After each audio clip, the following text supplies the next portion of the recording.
watching. It's on? Yeah. Well, how long has it been on? Just now. Oh, I didn't even know it was on. Oh, what's up, Stockton? Going through this podcast on the coronavirus with the husband and wife team, Crazy Dee and Tracey, out of Las Vegas. Grab a new shirt. Keeps Lee Vision. Alright, let me try to get this going for y'all. But I hope everybody out there safe, drinking water, storing up on cans. Because I don't really know what's going on out with this coronavirus. You know, everybody's taking their chance right now.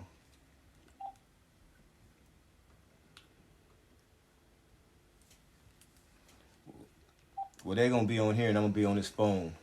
So you guys should be able to hear it.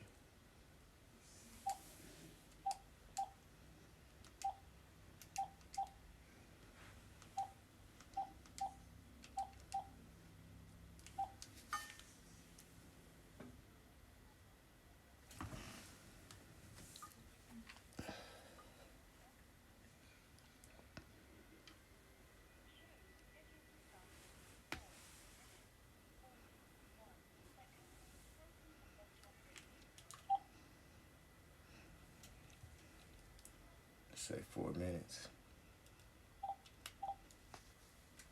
Matter of fact, let me do this.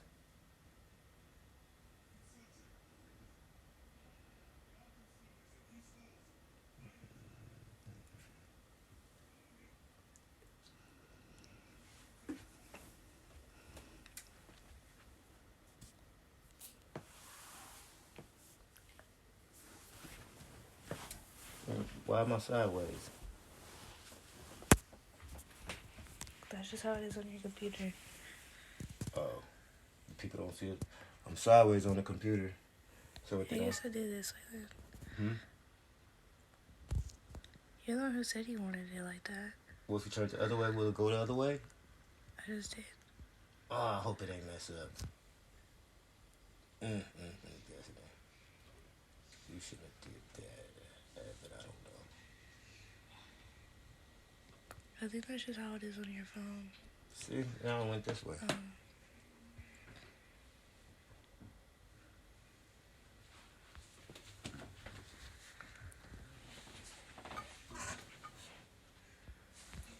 Cook.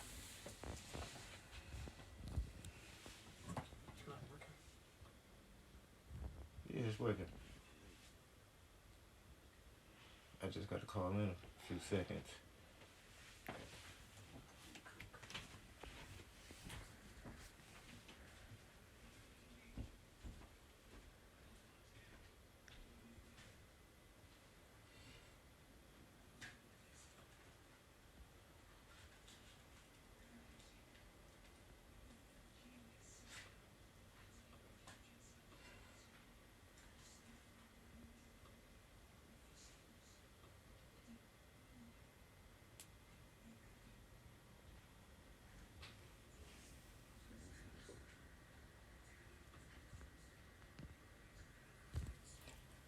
Hey, what's up, Whitney? What's up, cousin?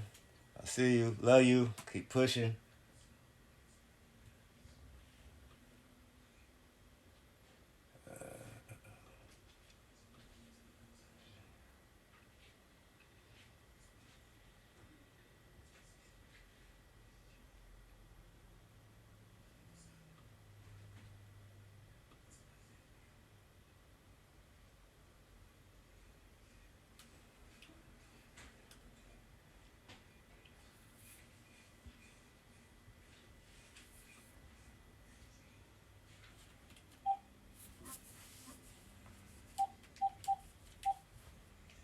About to get ready to start in a few minutes.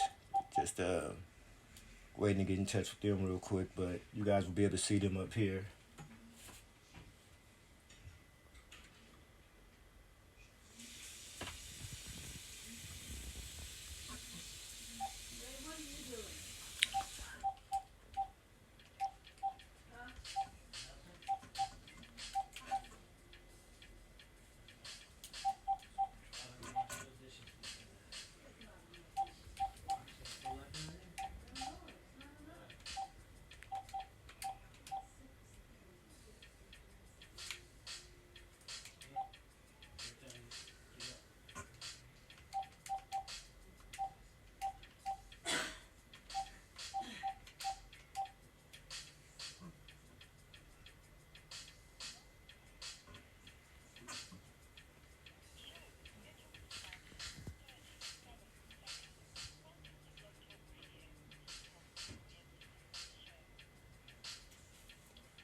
Hold on 1 second.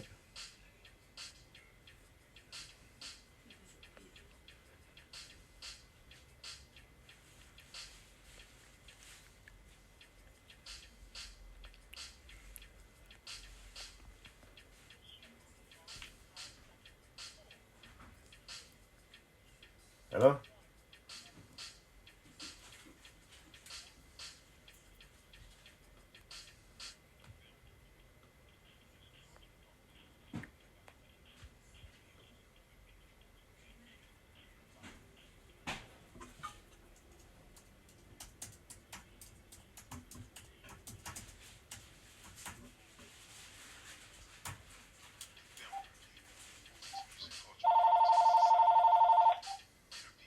Hello?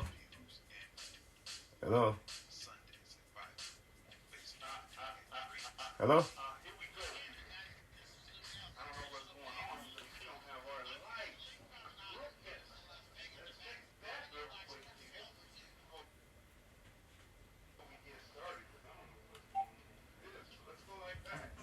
Hello?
Welcome to Blog Talk Radio. Please hold and you will be able to listen to the show.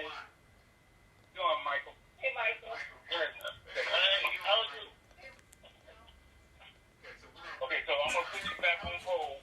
We're going to go through the blurbs first. Then we're going to bring everybody up. Everybody's calling in right at the right time. All right, so we're going to put you back on hold.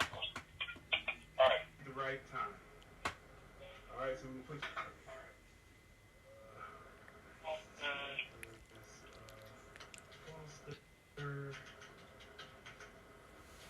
Michael, unmuted. Who do we have on the line? Who do we have on the line? Trying to get in. Okay, what's going on? Okay, turn your listening device down. Okay, turn your listening device down.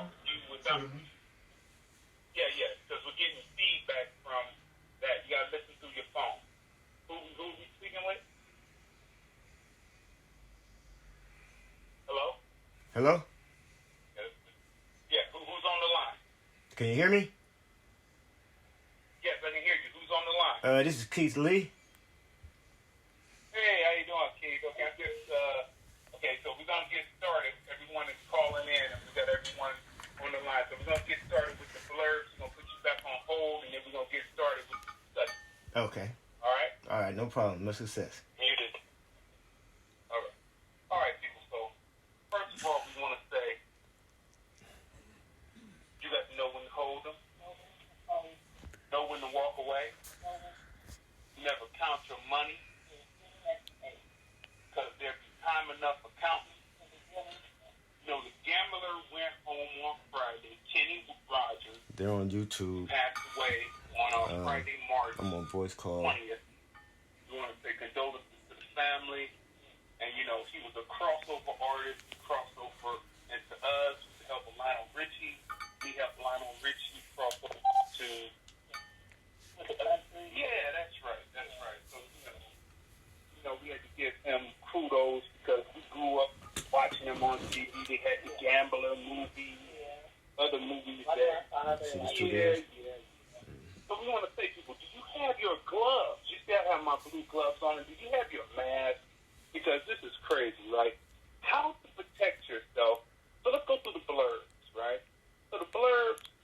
a lot of blurbs in the news, and pretty much all the blurbs are about pretty much the same thing. So let's bring this graphic up real quick.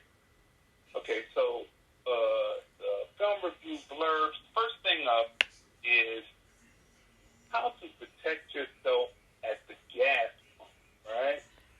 Let's bring this up. How to protect yourself at the gas pump. Do you remember a few years back when it was protect yourself from hypodermic needles? They were somehow placing in the lever mechanism that you would press to pump gas. All of a sudden, people were leaving hypodermic needles with HIV on them, right?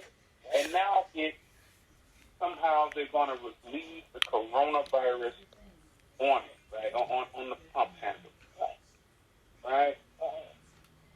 Now, it's corona. Now, have you seen these videos? Boy, it's a disturbing trend going on. I'm going to show these real quick, too. The first two videos show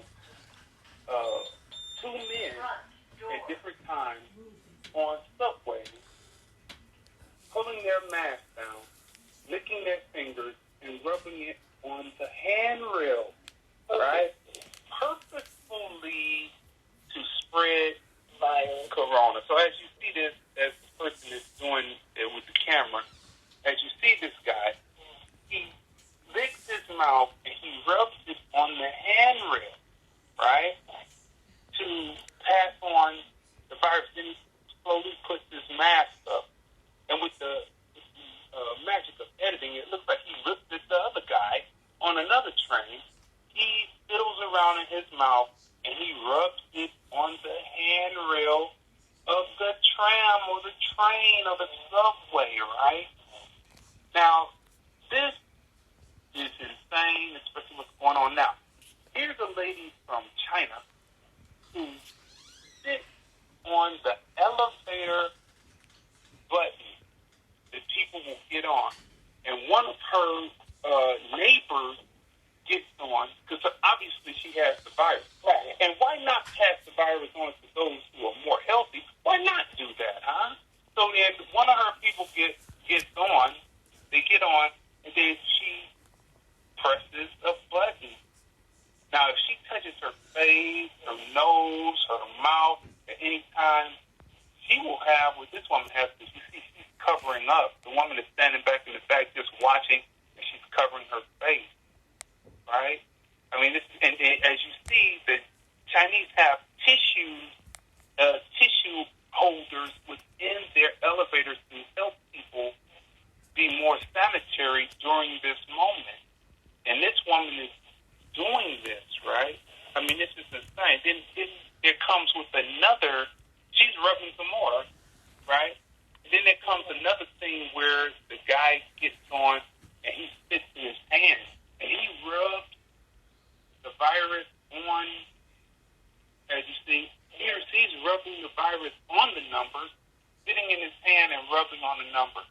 This guy takes tissue that the Chinese have in their thing and rubs the numbers, spitting on them to try to get people sick with this virus. I mean, it's just wicked. It's just wicked. Now, this isn't just happenstance, people. This isn't just happening, right? Because an article came out yesterday, right? Came out yesterday. And let me pull this up real quick before we get talking here. So, all right, people. So, okay. So that's another example here. Here's the one I'm looking for, right? Okay. So the federal law enforcement is saying that there have been documented, and their documents reveal white inferiority organizations. I don't call them white supremacists. They're inferior, or they wouldn't have fear. Discuss using coronavirus as a bioweapon, right? So they've been talking about this since February. They've known about this, since it came out, and they said, well, if we take it, right, then everyone we might as well spread it, right? And that's what they're doing, right? So none of this is in happenstance. gentlemen that were on the subway cars. It's not by, happenstance or just by coincidence that they happen to be doing this in two different cities, right? If you get this, then it's your obligation to spread it, right? Take spring break. People are sheep, right? There's a video going around where there's a audience and the guy is filming it on his cell phone. Now, he has this swoopy, he's blonde and pale, and he has this swoopy hairdo. Now, you know that swoopy hairdo where the part is on one side, right? And they're trying to kind of emulate Adolf Hitler, right? He's filming, right? So how easy is it to have people be sheep and say, yeah, let's go out here and do this so that you can help get them in the water, help get them places, spray things that will get them sick, and then they take the virus back to their people, right? Now, the New York Post has another image of another Chinese person actually spitting on the keys of the elevator, right? Okay, so the feds report chatter of white inferiority groups discussing using coronavirus as a bioweapon. Weekly intelligence, they want to target law enforcement and non-white communities, right? Designed to infect with the coronavirus. Now, this is their new designation for white extremists. They call them white, radically motivated, violent extremists. They say they are obligated to spread coronavirus if they contract the virus, right? Suggested ways of spreading the virus.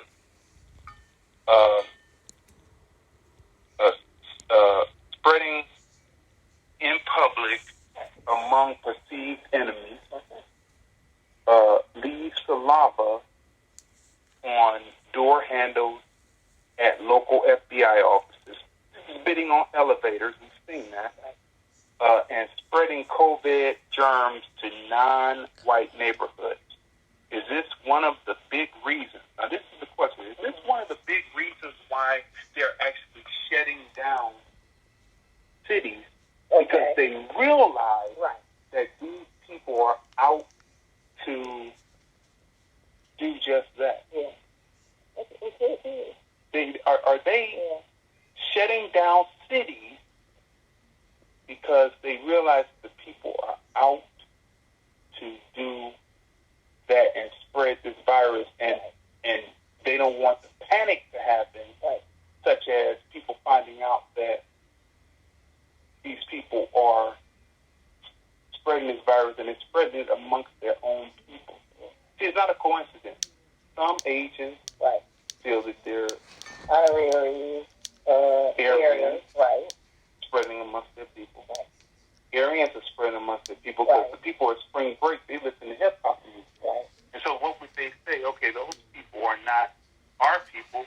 Spread amongst the people. They are spread it in the non-white neighborhood amongst perceived enemies. So is this what's going on? Right? As we get into going to the phone lines, we're gonna bring up three people right now. We have Foster V. Corridor.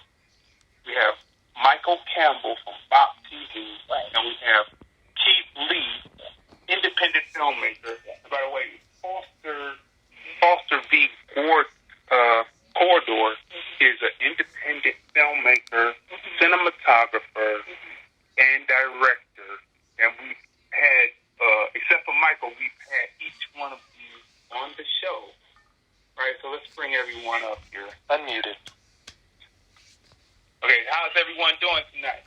We're doing just fine. It's doing fine. Thank you for having us on, or having me on for sure. Thank you so much. Thank you. Absolutely. Thank you. Okay, let's do highly favored. Yeah, so we lost the call because we had the female perspective, and hopefully they call back in so we can have them on the air. But anyway, we have the fellas on, and we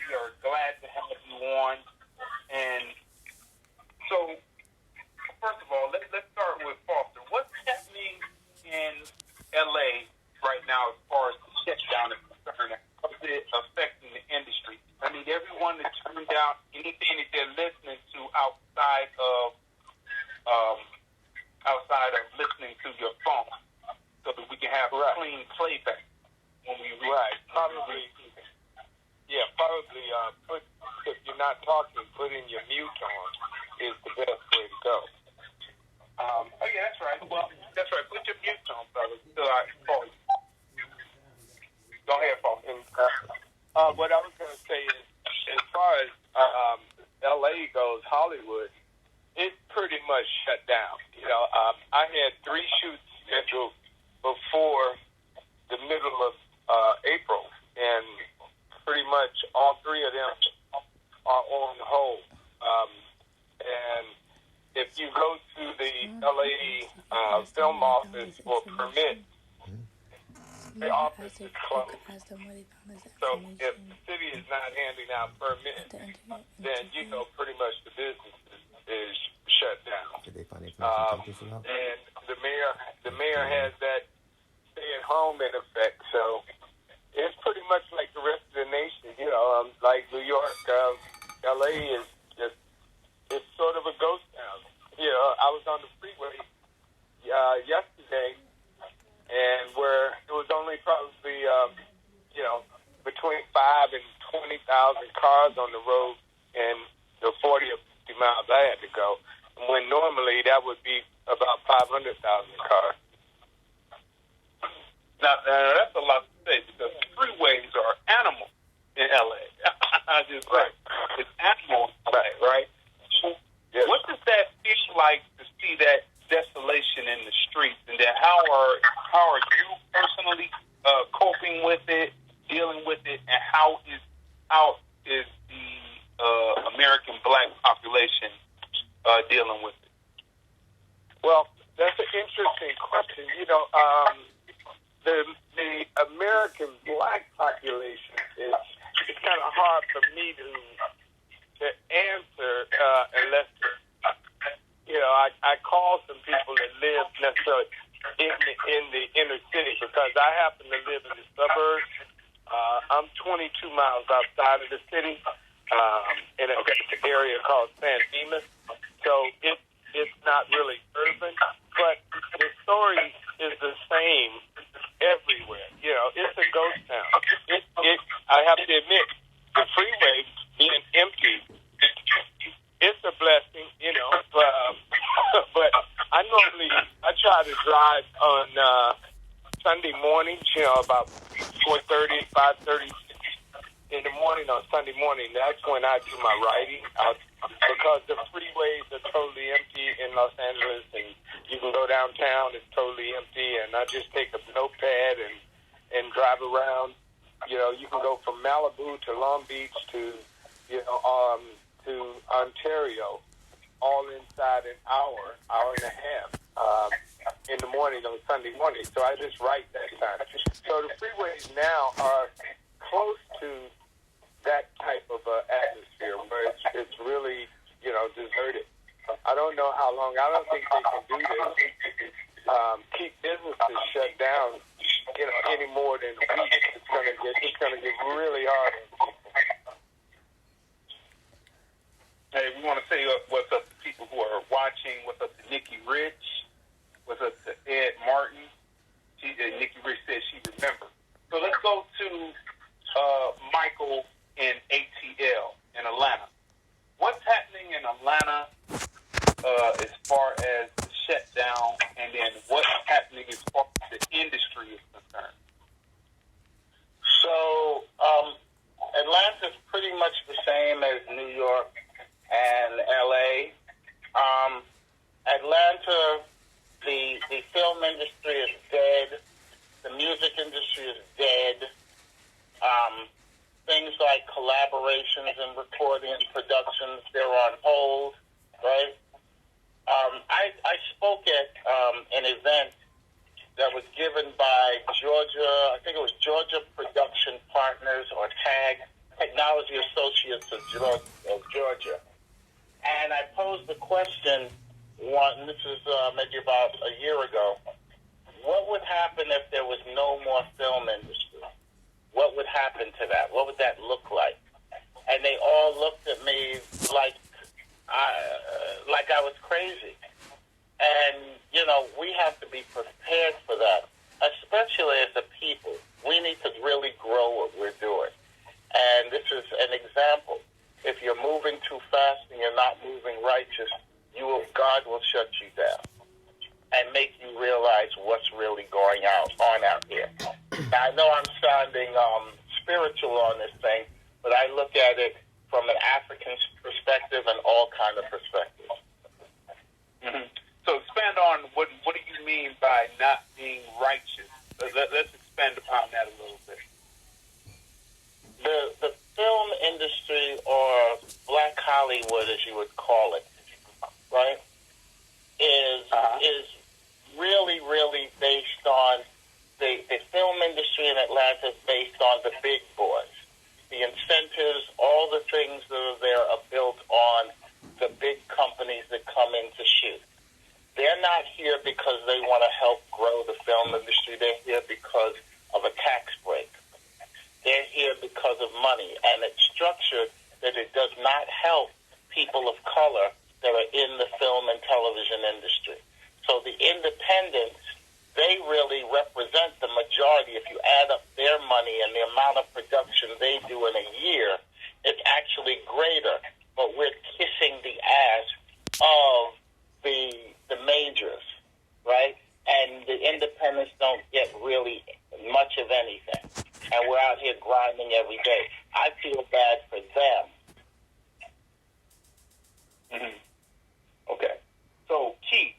Yes. Stockton, California. What's happening in Stockton, California, and thus so because you're only like 45 minutes away from San Francisco, from the Bay, from home. Yes. What's happening in those cities right now as far as the film is concerned, and as far as the shutdown is concerned? Well, right now in Stockton, you know, we're just, I guess you could say that everybody has high hopes here. You know, this is a strong city. We're not scared of nothing, but right now it's about being smart and being close to San Francisco, the Bay Area. You know, we're right outside of them, probably like you said, 45 minutes at the most to Oakland and then San Francisco. But the shutdown started going down last week. I'm in Stockton. We didn't get shut down first. They shut down Frisco first, so we seen everything coming on TV before it even hit us first. And actually, we didn't shut down in Stockton until like a couple of days. The president had to announce that the whole state everywhere shut down. And then it came on, I guess our governor came on and said that the whole state was shut down for California. But the atmosphere here is in Stockton. I mean, it's kind of relatively new. We're just now getting on shut down now. So it's still people outside on the streets because I live more towards towards the inner city, I guess you could say the hood. And a lot of people don't have cars and bikes and all of that, so they're still walking around, and the law isn't enforced here.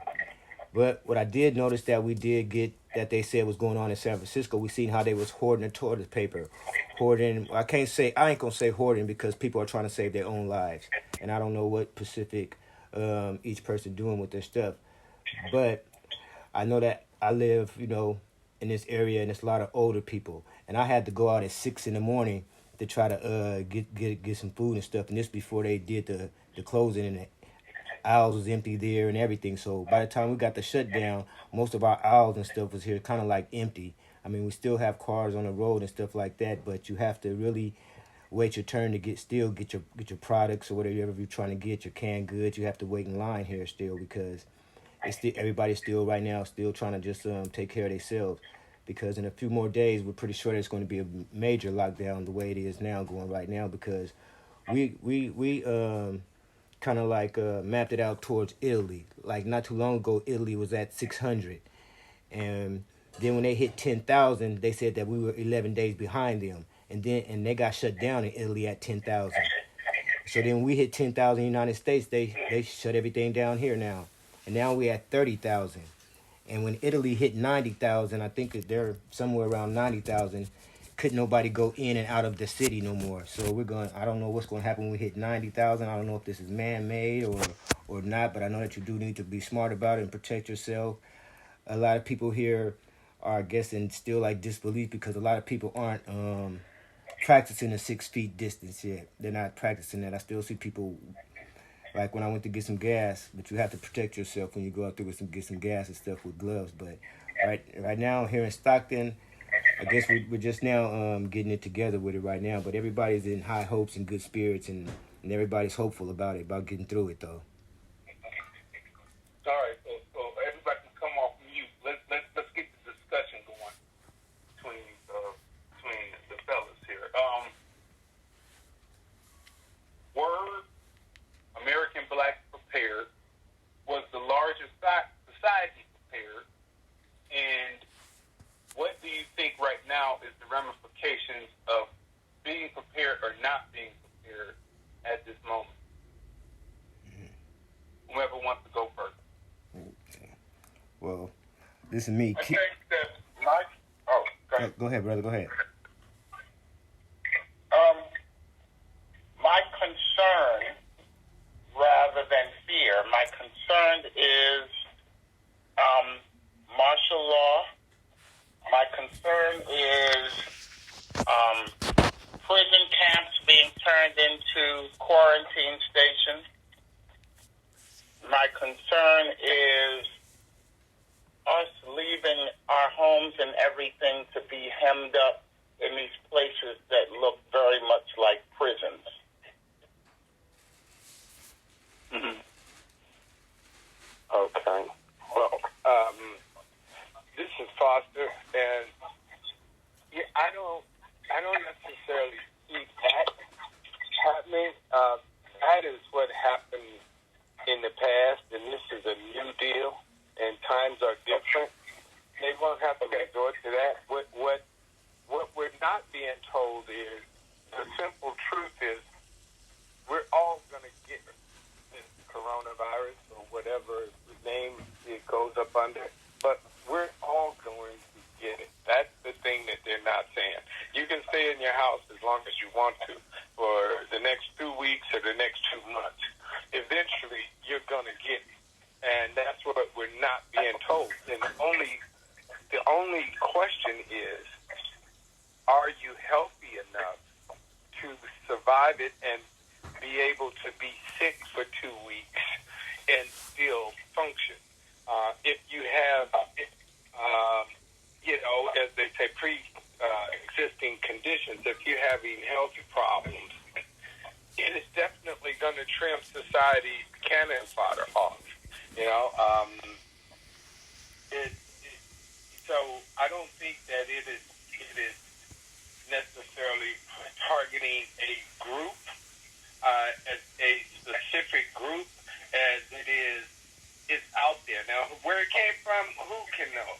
Whether it's in some U.S. lab or some Chinese animal thing, it doesn't matter at this point.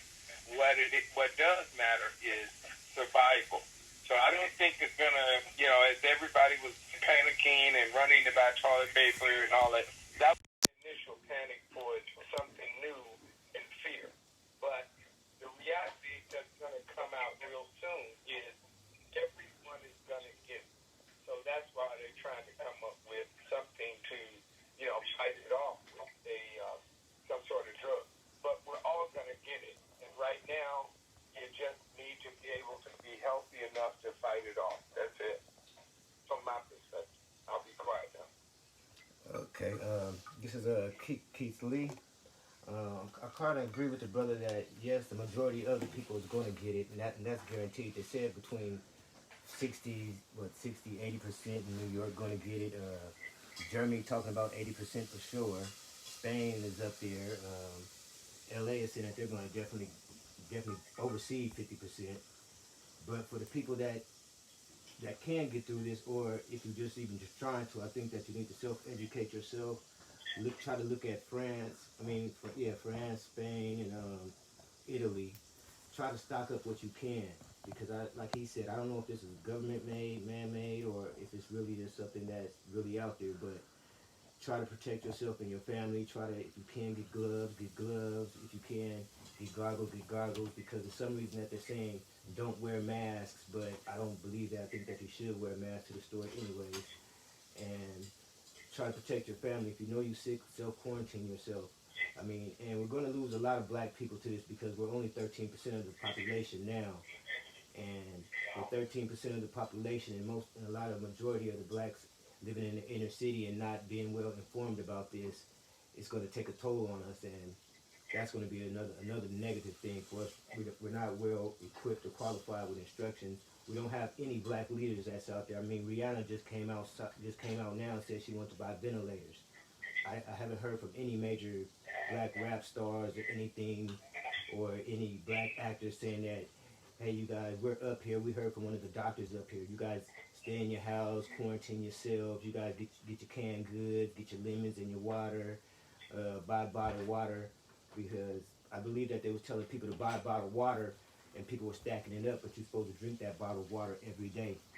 And if you can, maybe use some salt, gargle with some salt water twice a day, once and at night. But don't panic about this, because like you said, this can be a form of disease, or of a flu, but worse than that, and you probably will have to quarantine yourself for 14 days.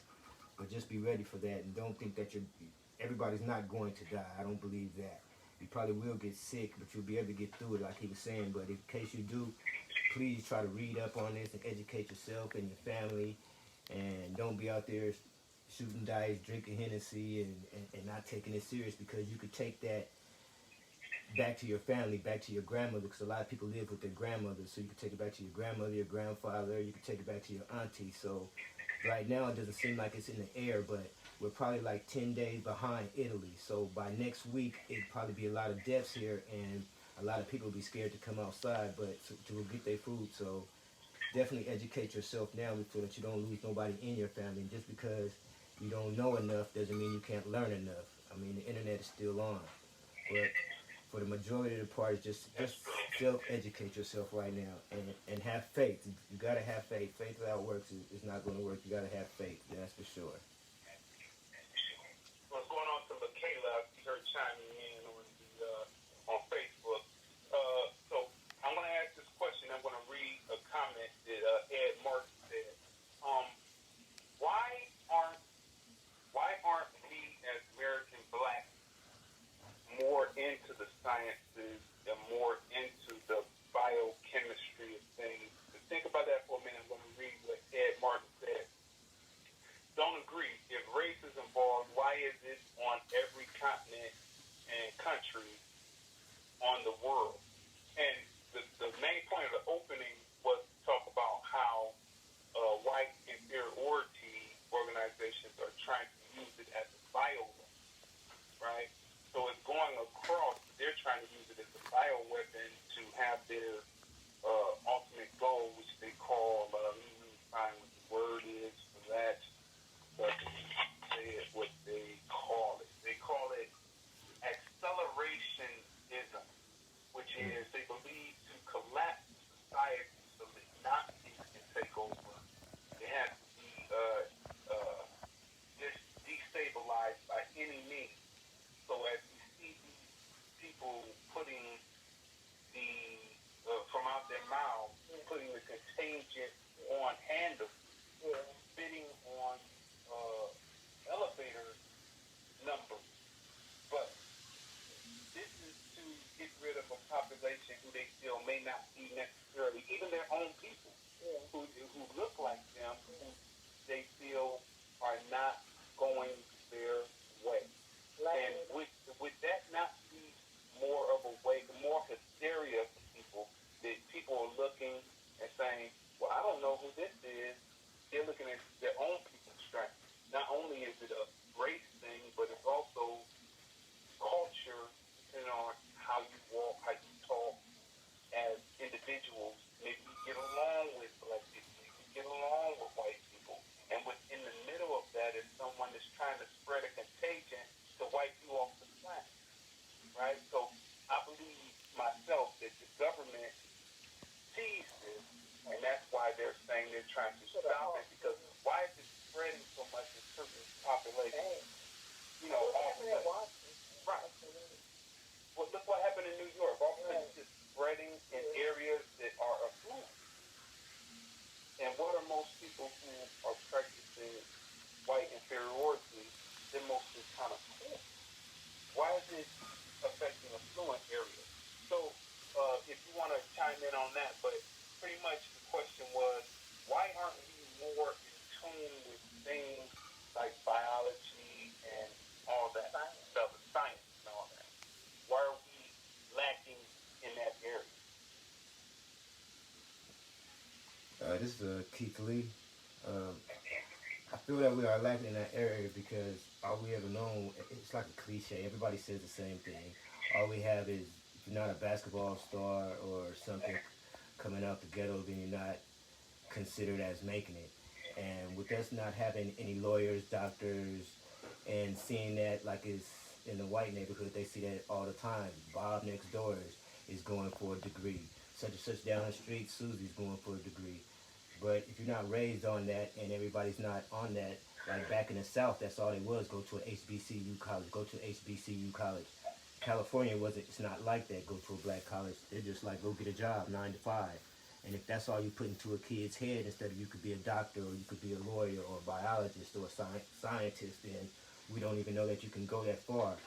And by us not having that many black astronauts or famous biologists or scientists out there to let the kids know that they're out there and they can believe and become that, then it's kind of hard for us to even go that direction. But hopefully in the future to change after this. Maybe people want to be doctors and want to cure things. Maybe they want to cure this coronavirus. Maybe we'll get people looking at other people different. But that's my take on it. All right. Well, this is Foster, and I have to say I have to push back on that because we do have plenty of black doctors and lawyers and all the rest. Not in the ghetto. Oh, sure. Well, see, when you talk about the per capita, the problem is that the media that we consume is sending out the messages of all we are rappers and basketball players.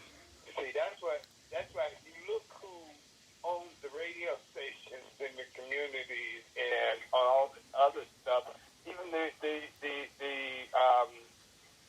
record, look at all the media that we consume is set up on a suicide mission, on a self-genocide mission. And when we listen to the music with the bitches and the hoes and the niggas and the guns and all it is about big booty girl, that is programming your mentality. So it's not that we don't have people going to school. All the black colleges are filled with people, African American people and Latino people trying to uplift themselves. It's not like it was 30, 40, 50 years ago where people were keeping us from going to school. We've crossed that bridge, in my opinion. Now it is controlling some of the media, the content that we're getting. It's a damn shame that the Kanye's and the other rappers and all we do is look to the Oprah Winfrey's and stuff for leadership, and it's like our content, we don't own the media, and that's a slave mentality problem because these basketball players and football players and doctors and lawyers and people of wealth, they've been programmed and trained to not trust each other, to not pool together, put their money together to control the system, rather buy into it and be part of it. All the sports, 99% of the sports athletes out here, they have non-black agents, they have non-black attorneys, they have non-black, managers. The same thing with your actors, and, your filmmakers, that none of them are rooted, none of them are trying to reach back and pull up people. When you see the Spielbergs and the Zemeckis and the Ron Howards, and you look at how they have structured their company and surrounded themselves with people and brought up people behind them who help them. They look at it as a community thing and not even being racist, but, for example, the Jewish community.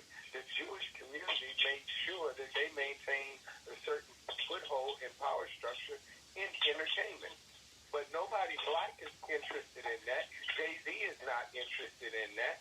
He's doing business with the football commissioner, but nobody is consciously trying to build black businesses in. So that's my opinion. I don't think that we don't have it. I think that it's just not being seen and promoted as much as the negative images are. I'll be quiet now. If I could, I'd like to say something on that. Go ahead. So I own a black television network, and one of the problems that I have is that trying to get black people to stop feeling this or being enriched in the slave mentality that everything white is good, that we have to be alongside them, that we have to be around them, that some kind of way uplifts us, right? So if I want to become NBC, I cannot become NBC unless you support me. But everybody is looking at the holy grail of Netflix. Everybody's looking at the holy grail of whatever, and we're getting fooled by rich Jews who will not even fund a piece of content if they can't control the narrative of how it's done to make us look a certain way and make them look a different sort of way. The music business is damn near dead because the Jews pulled out of the music business because they could not keep fucking over people in the business, black people. And so they now, because we could no longer be their bitch, pardon the phrase, but bitch, yes. Now it's a whole different world out here now. And we have to do for ourselves. We have to create for ourselves. We'll get through this, right? The Creator will get us through this, but after this, we cannot go back to the way we were. Absolutely not. It's unacceptable. Okay, so let's get to some solutions, because as I remember, my parents came up through, they were children, but they came up through the Great Depression, right? So they came up, they knew how to preserve food, they knew how to stretch food. They had certain things that they still ate, like sardines and things like that. Canned food, stocking up on canned food, having a pantry fully stocked, ready, having an extra freezer with stuff frozen in it. What are the steps that we as American blacks have to do to be prepared for something like this? Any kind of catastrophe or event such as this, as a pandemic, what is it that we need to do or we should be doing to prepare ourselves next? Because we're looking for solutions. We talked about the problem. Now we need to go through solutions. I think functioning in a way that is beyond a kind of extremism of sorts within your own house. Go above and beyond. Pretend that it's the farthest direction it could be. Really cover yourself. Don't leave out the house. Take super productive kinds of ways to protect yourself at all costs. And if you roll like that on that level, 100, 365, right? And you're rolling at that, you'll always keep yourself safe because you're not waiting for these gradual clues. You're already there.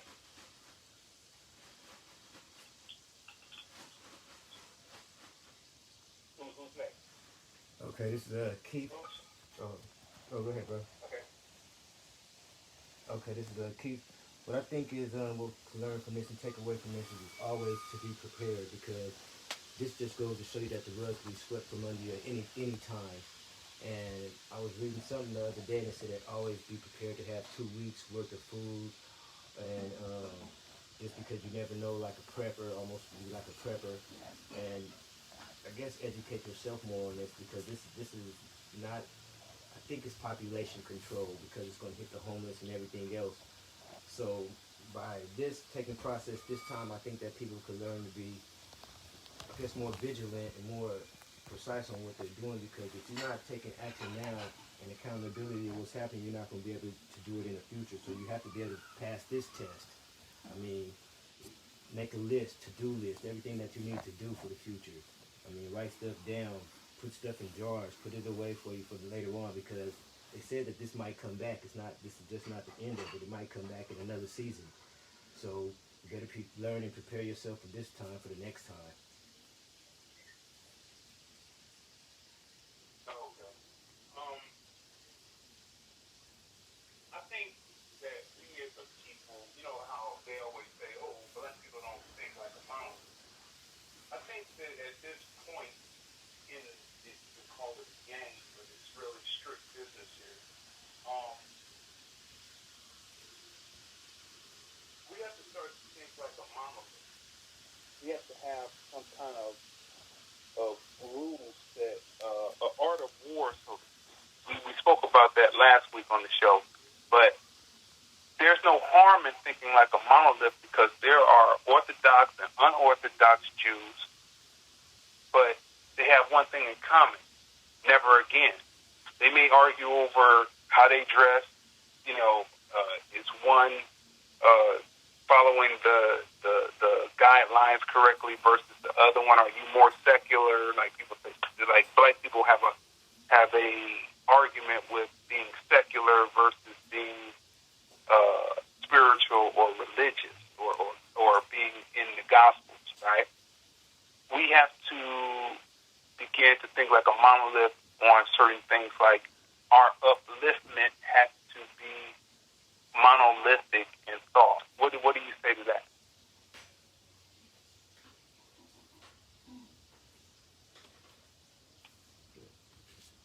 Hello? You want that? Yeah, I'm here. This Keith. I'll just let somebody else take it. Okay. That's a good question. I agree with we needed a mindset, and like the Jewish community for forever. I mean, never again is a great example, no doubt about it. So you never hear us never again and about slavery. To what would we begin with our never again? What is the subject that could unite all African American people, like the Jewish Holocaust? Where it touches everybody's family, and there's a fear of anti-Semitism striking again. Could you get all black people to think about there could be a slavery again? Can you get all black people to think that there would possibly be a somewhat of a genocide plot against African Americans? I don't know. I don't think so. I think that part of the problem that really we're facing today, it is part of that problem of non-unity. There is no black community in reality, because there aren't any leaders or people who are looked at and respected across the spectrum of African American people, from the poor to the wealthy, other than a Barack Obama and Michelle Obama. Those people, yes, those are the only people who could start a mentality, a mind change, if so to speak. But I don't think that when the leaders of a church, which had traditionally been the backbone or the pillar of the community, when the preachers started, with the molesting the children and the money stealing and the homosexuality and all the different issues, that got fractured. So I don't see there being a pillar that could take up the mantle of a never again. And to go back a step with that same thing in mind, to what the brother was saying about the television station and now black people supporting it, 150% true. Because we have bought into, that's why that plays into this same statement or question that you're asking, is, we are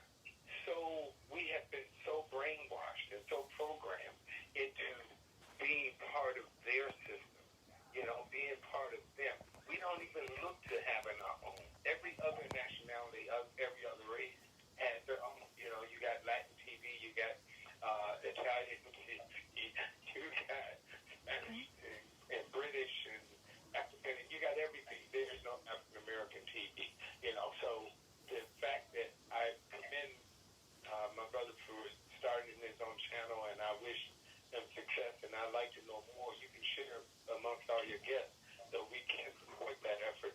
But that is the problem. We, look at the stuff that we buy. We'll spend $300 on a T-shirt from Cartier or who is it, Yves Saint Laurent or Gucci, all Louis Vuitton. Yeah, it's ridiculous. Our mindset is we're not good enough. We have to reach out to them to prove, to show that we're good enough. We have to support their stuff. So I'll be quiet now. One of the things, call my name. One of the things I would like to say about that is I don't think that monolithic description you give, I don't think that looking at the Jews might not be the greatest answer because the Jews own slaves as well, right? So I think if we have to look at what the answer might be, I think that answer would be in going back to our ancestors, back to the ways of our ancestors before we took that ride that we didn't want to take here, right?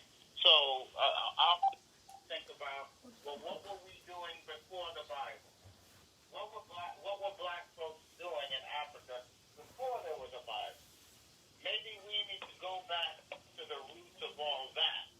Maybe we need to start thinking more of that because the Jews are not a fine example in any way of doing anything honest. Their whole thing is built upon taking and taking and taking, right? And it's something that has to stop. I know how to do it right away. Change in this country is not going to come from getting very nice white folks to change their mind about how they've been treating us. This is all by design. So we bought into the thought that the grass was greener. We had our own baseball. We had our own football. We had our own all of that. And we thought that going into their kitchen, it would be better for us. Because we thought that their grass was greener, that their water tasted better. We thought all of that, right? And we bought into that because it was a lazy way to get in and do something because we didn't want to do it for ourselves. We wanted to be given to us. When you're in my kitchen and my house, you do what I say to do. So we came into their kitchen thinking we were going to be free to do what we want to do. But no, we're in their house. And when you're in somebody else's house, then they set the rules of the house. Okay, so right now I have Self-Made, Madam C.J. Walker. Have any of you seen that on Netflix? Have you seen it? Speaking of Netflix, it's on there. So, executive produced by LeBron James. Have any of you seen that? Sorry. Chief. Directed by Jermaine Davis. Yeah. Yeah, I'm watching it tonight. Okay. Well, I'm not going to spoil. Well, I have to spoil it a little bit. It found out that she steals something. I'm just going to leave it like that. She steals something that is very important. The very thing that made her who she was. They tell you in the story that she actually stole, and she admits that she stole. So going through and talking about Michael, how you said the Jews are something that takes, they steal. This woman became a self-made millionaire from off of stealing something, right? So many things have been stolen from American black people. It wouldn't be so necessarily that you're stealing, but would it be that you're stealing it or taking it back, right? And so that's why I'm talking about a monolith that people have to go back. The athletes, they have the money, and they could easily invest. Of course, there was an athlete in baseball that invested into, what's her name, the rapper? The female rapper. May Stallion, and she turns around and goes with owned by white folks, and it has a black face on it now. And she turns it and goes with this organization. And the other guy said, "Oh, you're supposed to be paying me a certain percentage from all these concerts, you know." And so what I'm saying is, we have to start to think like a monolith to the point to where it hurts. It has to be a sacrifice. We have to not say that we can't start thinking like a monolith. We have to say we need to start thinking like a monolith, because the first principle of the art of war is all about believing in the leader to the point that you would be willing to die for it. And I don't think since they shot a couple of people back in the 60s, assassinated a couple of people back in the 60s, I don't think that we have been willing to die for that, and we may perish because we don't have vision now, and this coronavirus is here, and how many times have they talked about it? I remember there was a book out called The Bias in 666. They talked about all this. They talked about cell phones. They talked about all that, and it was out there for everyone to read, but if you want to hide something from black people, put it in a book. If you want to hide something from a college student, put it on a bulletin board. They're going to walk right past. My thing is, we need to start thinking like a monolith to the point, like, who was that? Dr. James Small, when I interviewed him, said Europeans, when black people were in control of this world in Europe, they will walk past themselves every day, the European, and say, we got to get rid of them black.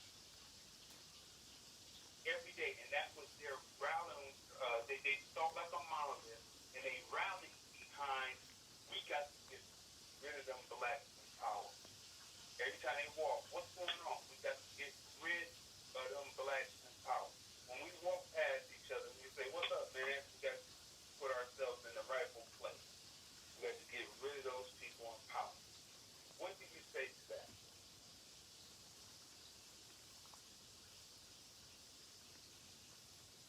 Ooh. Hello? Well, I'm not trying to speak so much. Oh, well, this is Keith. We're about solutions. Like people will talk about the problem, but not come with solutions. And when you hear what the Europeans said about black people, when they walked in, taught them how to clean themselves, how to walk upright, how to shave, how to have hygiene, how to grow things, how to plant, and then you turn around on the very people who took you everything and said, we got to get rid of them blacks in power. So everybody wants this iconic seat at the table, right? The problem with our own people that has to be corrected is we're not willing to get in the woods, get the wood, bring it back, build the tables, build the chairs, and start from there. We're in an age, and particularly with our with our youth, where many things are felt like they should be handed to us. And that is taking us back hundreds of years to a point where how can you feel dependent and independent at the same time? That just does not work, right? So a lot of young people are not listening to their elders or taking the bits that they want to take and turn it into something smooth and easy to digest. Revolution is never easy to digest. Revolution is never something that's easy to get. As you said, you have to be willing to die for that. And you have to be willing to take on the responsibility of each other as a group. Yeah, I would like to, this is Keith, I would like to add on to something onto that. And we need, like he was saying, we need more control, because as they were saying that about the black people, I mean, we had the Moors, they learned everything from the Moors, washing their hands and everything. But where they beat us at was that they took control over paperwork. They knew how to do the paperwork. So they patented everything. We didn't know about that. We couldn't even get our laws and patenting and stuff. So now we're probably like, what we have to do now, once we get through this, we're going to have to take back control of ownership. I mean, the biggest person was Harvey Weinstein, and he's in jail for rape. And Oprah has a company, and she knows him. There's a lot of people out here with companies that could do things, but they're not going to take the chances on other black people, and that's another shame. I mean, we have Tyler Perry Studios. I'm not trying to pick out certain people, but we have to try to regain control. Excuse me? He said, don't be shy. The truth is, right? The truth is the truth. Don't hold back on it. Okay, yeah, we need to start our own streaming services. We have Amazon, Apple, Hulu, all these other things. We're not in control of anything. Like, I met a white guy before when I was did my first movie. And his name is Doug Schwab from Maverick Films. And when I met Doug, I met him in Santa Barbara, and he opened up a whole photo album for me. And inside the photo album was Mexicans and blacks with all the movie posters in there. And Doug Schwab said to me, what do you notice about all of these hundreds of minorities posters in this book? I said, they're all minorities. He said, yeah, and I own them all. He said, I bought them for $20,000, $30,000 each for no back points. So ownership is a big thing that you got to learn about too. And that's where I'm going. We have to some type of way of ownership, because even Spike Lee had to go to Oprah and everybody else to get his movie made, Malcolm X back in the day. There's not a lot of that anymore. Blacks are up there that's not helping each other. They're only targeting certain black people right now and helping them right now. But if we all, I don't know how we're going to do it. Maybe we have to get a website later on or something, some type of agenda so everybody could try to get together, because it's really hard when everybody's not being together and there's no ownership. You definitely don't have no ownership on nothing. I mean, even Panther was owned by somebody else, by Marvel. I'm asked a lot of times why I started Black on Purpose Television Network was for that very reason of opportunity and the ability to do for ourselves, right? Right. I'm competing against the white dream. I'm competing against your brothers and sisters making films that's hoping to get it on a white platform. You got brothers and sisters talking about issues on white platforms, and they don't understand, or they're perplexed when those things get shut down, right? Right. That's because we need our own. Right. It's difficult to talk about our issues plainly, simply, and with truth when it's on the opposer's kitchen. It's very hard to make a meal, and we try to make a meal. You can't make a meal in somebody's kitchen without their permission. Most of the films that get made, and I can name a few, those films were altered in order to satisfy the taste of the white investors so that those movies could get done. Movies like Amistad, right? Right. Even Harriet Tubman movies. You know, they put in anything they want, and if you want this money, then you're going to make it the way we want. We don't have to make, we want to see, when I go on Netflix, on the rare occasions that I do, I want to see people that look like me. Right. So if you go on Netflix and you flicking through, looking for black, there's only so much black that Netflix is going to take. Netflix is never going to give you the impression that there are a black network, a black streaming network. It's never going to happen. And they keep upping the production criteria to keep you out, because they keep getting a flood of black content. So they keep upping the cameras and the equipment that you need. Exactly. We don't need that. Africa has become the number 2 movie maker in the world on a very simple concept. You have a camera, I have lights, you have a script, you got sound, let's make a movie. That's right. Right? So they don't have that issue before them. And they've turned that into a multi-billion-dollar industry. Yes, Netflix is coming over there trying to take, China's in there trying to take over Africa. You got a lot of dynamics going on. But we have more resources to equipment, more resources to stuff, and we cannot get our shit together to even make something together in the way that Africa's doing it. Why? Because of the stuff we were taught by our former masters, and we can't get it away from us. There's this relationship of slave master to slave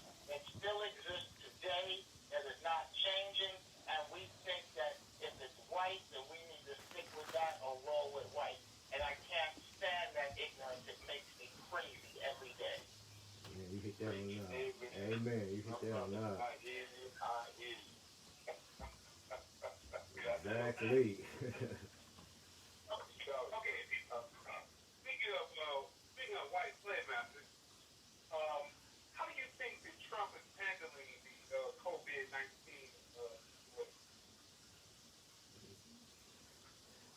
I think it took too long. Okay. It's a joke. It's a joke. I mean, it's plain and simple. It's a re-election campaign issue for him. Period. Every time you see him on TV, it's only because he doesn't want Joe Biden on TV. He doesn't know what he's doing. He's way over his head, and it's like it's not the reaction that the federal government should have. I mean, as a ex-military guy, I know the power of the federal government.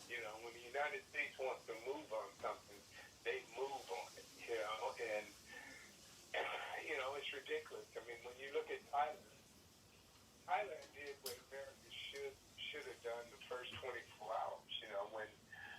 When they discovered that the problem was happening in China, when they knew it was going to come to them, they started buying up the companies that make masks, that make respirators. It's like that was the move. And here, Trump hasn't even put the federal government weight into action to start federalizing companies to make them, through the War Powers Act and act on it. So it's ridiculous. I mean, it's just ridiculous. But he's playing to his base, and white people who believe in him, and a few black people. You can't tell him anything. You can't tell him he can't do any wrong. So he's right about he could shoot somebody on his house. For the people that believe in it, they're going to believe in it. The rest of it, we just have to turn out to vote, man. We just have to hope that him and his little cronies don't try to use this whole virus panic thing to push off the election so that he can be president for longer than he, which is his master plan anyway. But of course, he's not doing it. 702, turn your radio down. I'm going to bring you in. Turn your listen to the telephone. We have another phone call to join, another guest is joining us here. 702, who's on the line? Hey, it's Jasmine the Bay, with Stockton's manager. Hey, what's going on, Jasmine? All right, so Hey. the female point of view on all this now. Jasmine, let me touch you in. Okay.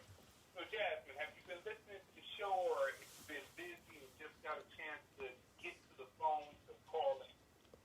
Yeah, I just got to the phone to call in, so give me a what's going on? Talk about it. Okay, well, we're talking, so what is happening in Las Vegas as a manager of a successful artist? What's the music scene look like now since the clubs are shut down? So just give us a rundown of that, and what is the alternative plan to keep it moving?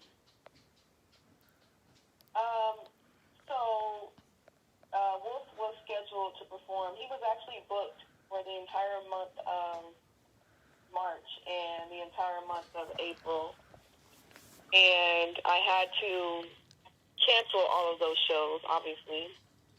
But I do have an idea, and a lot of artists is doing it on Instagram. I think Erykah Badu kind of started it.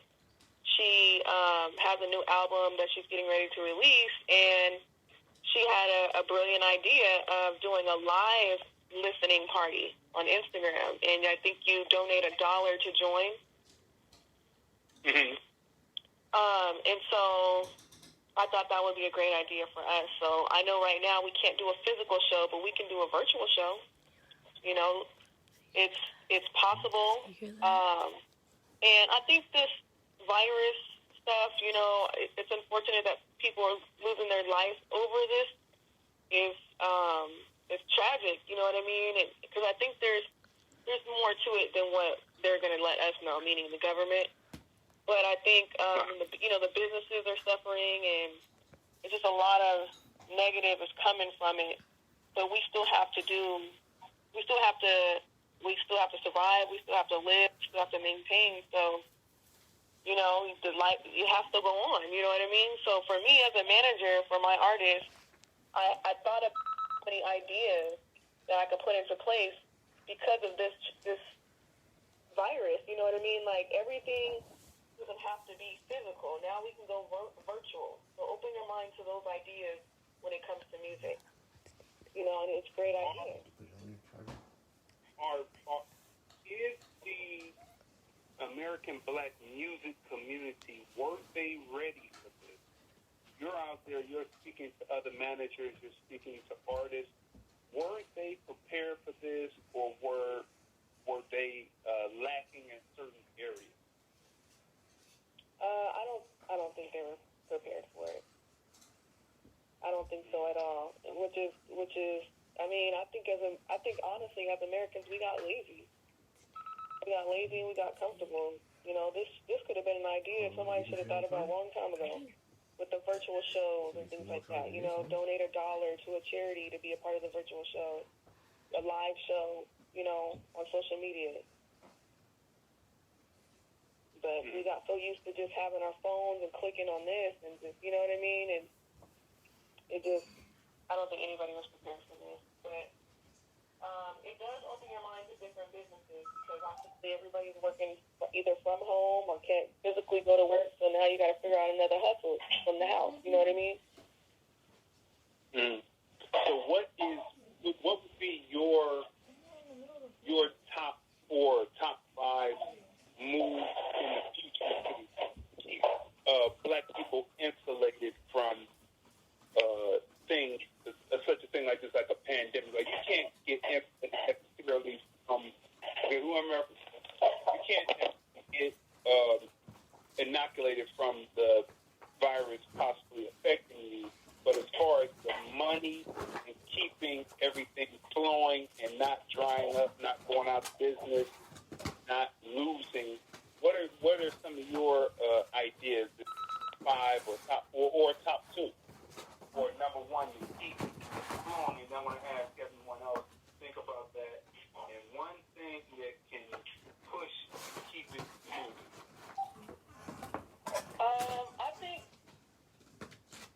I think for me, I can't speak for anybody else, but for me, I'm a mother, a single parent, I have 2 children.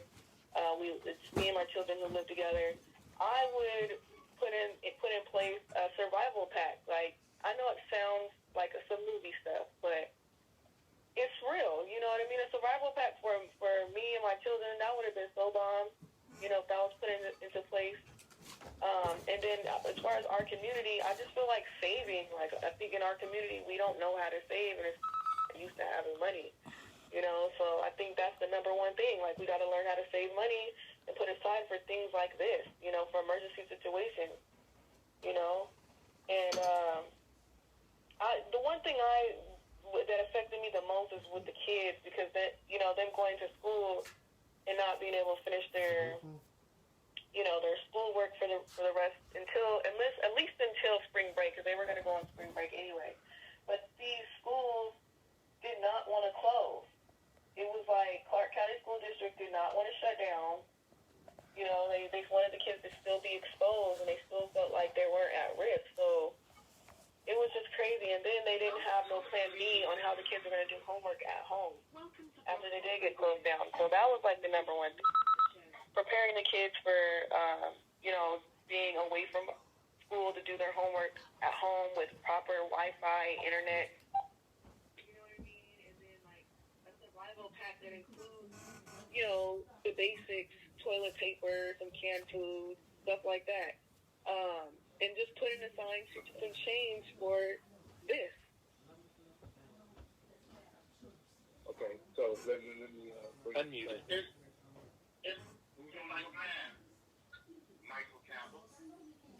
Okay, hold on, Michael. Someone came in. 209. You're on the line. This is me, Keith. My other phone was going dead. I had to switch over. Hello? Hello? Okay. Hello? Go ahead. So we've got the survival pack to set up, have everything laid out already. The survival pack, food, tissue, all that. Added. What's next, Mike? Okay, so I want to say just one thing. Just like we're going through this right now, consider, if you will, right? You're watching Black on Purpose television and you get this information that Congress has just now declared a war on Black people. We're not doing nothing more for them. We're not doing nothing more for Black people. Think of that as a epidemic. What would Black folks need to do? There would be a sudden shift of selfishness from Black people if they thought that their obligation to their former masters were now disrupted with their realization that they had no more need for Black people. What would be the reaction at that point? How would people change in the way they treat each other? How would people change the way they move, the way they function? They would see sudden unity because survival would kick in. As long as white folks are there to bail us out, we'll keep depending on them. We'll keep depending on Netflix. We'll keep depending on the coonery and buffoonery of Tyler Perry and others. We'll keep going with that. You follow what I'm saying? We'll still worship almighty Oprah. We'll still go through that same bullshit over and over again until we get hit with the big stick upside the head. All right? So what we have to do is not just prepare a kit for food. We need to prepare a mind kit. We need to prepare a brain kit for our children and for our families. We need to give information to each other. That's the kind of kit beyond the food kit we need, an information kit to pass on to our children. Okay. Foster? Yes, hello? Yes. Foster. Go ahead. Yes, I'm here. Okay, so what type of preparation do American Black people have to move forward? So we have the survival pack, we have to prepare a mind kit. What's your thoughts on it?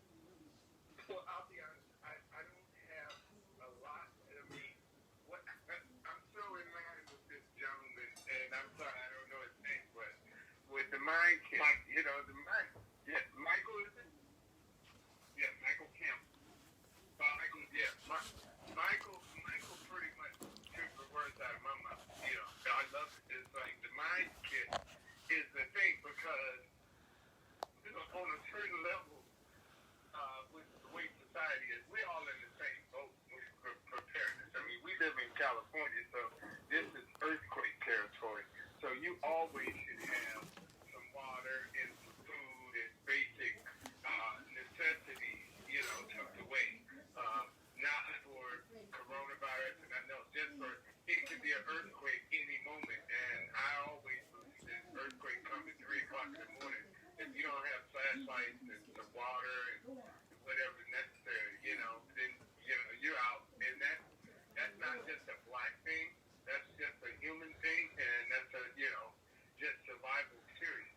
But when it does come to the Black side, the African American community or whatever across this country, I think the mind survival is the thing, and we should be putting that in place right away. But again, how do you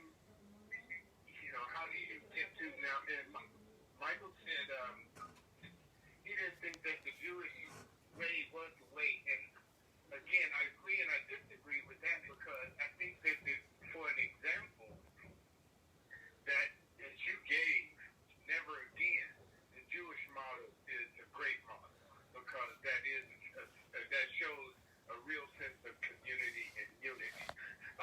For the things that he mentioned, I agree. It's the Jewish community is not a good. I mean, they're nobody to hold up in terms of being envious of them or want to be like them or praising them. Because I mean, just that whole Palestinian Jewish thing is so wrong on so many different levels. It's pathetic. But as far as what you said, never again. We need a never again. And that mindset that mindset of if what Michael said about if the government said we're not doing anything for black people, I think they already said it when they voted for Trump. You know, it's like Trump. Pardon me? Go ahead. Oh, Trump said it for the most part when he came in. So I think that, you know, Trump could be or should have been the best wake-up call black folks could have got instead of looking for somebody to help you and give you something or help you at all. Just take the mindset that help is not coming. So what can we do amongst us? But again, Michael has hit on several things that I personally agree with, that we are so beholden to this being part of the white community. We are so set on if it's not white, if it's not accepted by white people, then it's not valid. It's not, you know, we still have the slave mentality, that less than mentality. And that's a shame, you know. That's the thing that we have to recover from or get out from under before we'll ever have a possibility of doing anything. We have to realize and recognize that we are kings and queens and that they follow us. It's just that right now they have to own us first before they let us shine. And yeah, I don't know what the answer is. Just to be honest right now, I don't know. But I know what is not working, and that's where we're presently at. And again, I'm done. I'll be quiet. The Jews may have a motto of never again, but we have a motto again and again. Again and again, again and again. And we have to change that motto of again and again, right? I don't look up to anybody that doesn't respect me as a man and does not respect me as a black man, that does not respect our children, that offers us horrible deals in the film and television industry with no respect, no regard to me as a black man who's a single parent raising my children. I have no respect for them whatsoever because they have none for me. And they haven't had it since the beginning of film and television and the music industry, because there have been managers that have done nothing but take from us and give nothing back. Go to a Korean merchant right now and ask them to chip in money for food to help black people with this coronavirus. Ask them to buy you T-shirts for your kids' baseball or dance thing or whatever they're doing in the community. They want to be in the community, but they want to steal from it, and we're too stupid to understand because we're stuck on being dependent and not on independence. So we go from kings and queens to bums and traps. We go to singing about the things that made us big to now singing about things that we don't want our children to hear. We're making content. We're making music. We don't even, when our kids are coming up, we don't want them to listen to it. Right. Well, Michael, when you say again and again, the difference with that never again and again and again is never again is conscious. What you're saying about the overall community again and again, it's a subconscious, unconscious repeating of the same thing. It's a denial of the reality, and it is a hopelessness, because again, we don't know any better because what we're seeing, muted. To me, that's it's a society thing. It's the media thing. You have to get it in there. The biggest question I get asked from black folks are, why did you call it Black on Purpose Television? Why did you call it that? Couldn't you have toned that down a bit? I don't give a damn about toning nothing down. I'm trying to bring something. I'm not trying to they always want us to do something to change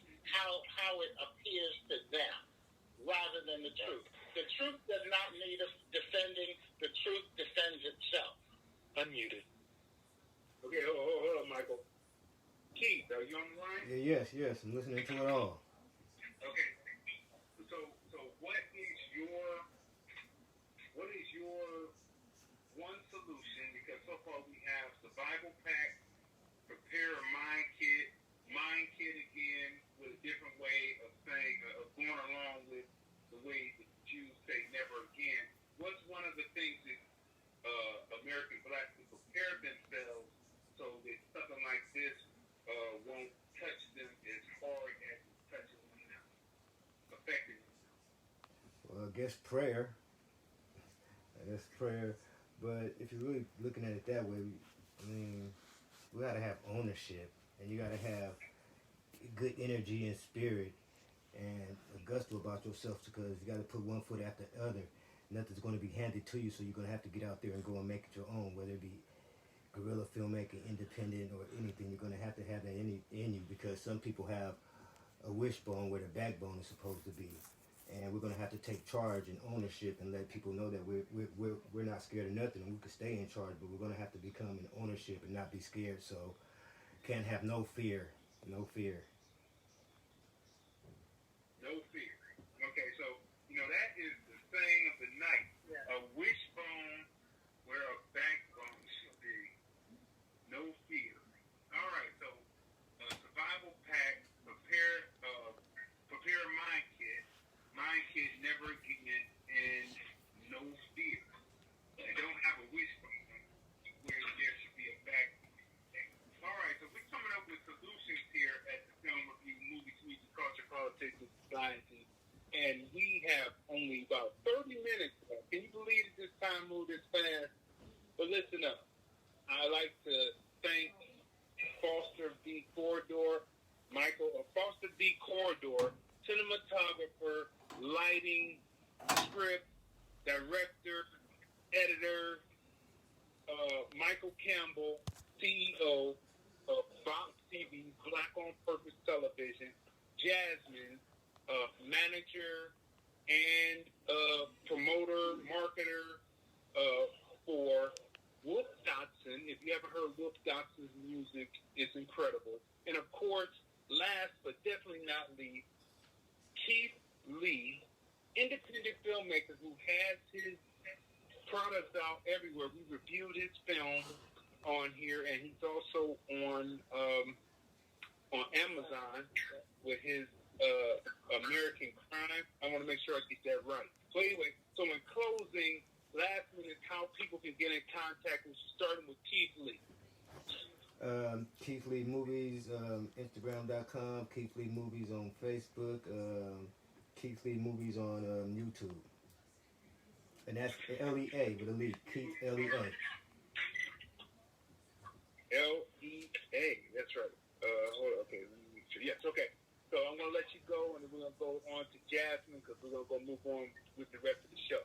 All right. Thank you for calling in, and we will talk again. Thank you for having me, and much success to you guys. Thank you guys very much. Much success. Bye. Thank you for using Blog Talk Radio. Goodbye. Well, that was the end of it. That's how they're doing interviews now since the coronavirus is going on. You're going to be having in-house. They were in Vegas, Atlanta, Bay Area, and in LA they were talking. And me in Northern California, Stockton. We're supposed to have our film premiere next week on the 28th, but it's canceled. So thank you for everybody who bought tickets through Facebook, through the Messenger, Cash App, came to my house and bought them. I went to your house and sold them to you. Thank you for everybody who got the tickets. We're still going to be having it, but at a later date, as soon as I talk to the people about how's everything going on, we're probably going to be we're in the quarantine right now. We're in the quarantine. Been here 6 days quarantine. Hopefully we'll know something in the next 2 weeks. We're on a shutdown right now. So if you can, please get you some water. If you're doing any elderly people, help them out. Your family. Definitely elderly people though. But your family. But try to be smart. I mean, a lot of people, the 6 feet thing, I don't know about the 6 feet thing. I don't know about none of it. I don't know if this is population controlled by the government or is it a real virus that's going around. But what I do know is take take your precautions. I'm not saying listen to the government, but when I say listen to the government, listen to what they're saying and counter-react with what you think you should do. Italy is strong right now, so Spain. So we're right 10 days right behind them. So you really got to try to watch what's going on right now. Watch Italy and watch Spain and France so that you can know what's coming up with us. We had 30,000 people right now infected. And that's a lot of people. But thank you for watching and peace out. I hope to see you guys soon. Much success.